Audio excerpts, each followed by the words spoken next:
Real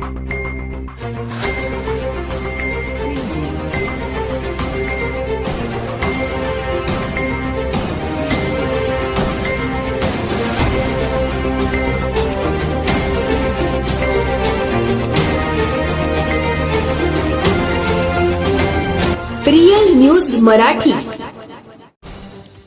Daund येथील आयुष्यमान सुनील सोपानराव बगाडे यांना police उपनिरीक्षक म्हणून पदोन्नती दिनांक 1 मे 2025 रोजी मिळाली आहे। सुनील बगाडे यांची पोलीस खात्यात तब्बल 33 वर्ष सेवा सुरू झाली असून या 33 वर्षात सुनील बगाडे यांनी अनेक धडाकेबाज काम केले असून त्यांची आतापर्यंतची कारकीर्द अतिशय मनमिळाऊ, समाजाभिमुख, कर्तव्यदक्ष आणि शिस्तप्रिय म्हणून प्रसिद्ध आहे। त्यांच्या या पदोन्नतीमुळे दौंड तालुक्यातील नागरिकांमध्ये अत्यंत आनंदाचे आणि उत्साहाचे वातावरण आहे।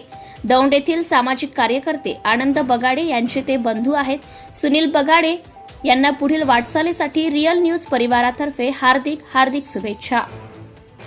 आपल्या परिसरातील ताज्या घडामोडी आणि बातम्या पाहण्यासाठी आजच रियल न्यूज मराठी चॅनलला सबस्क्राईब करा।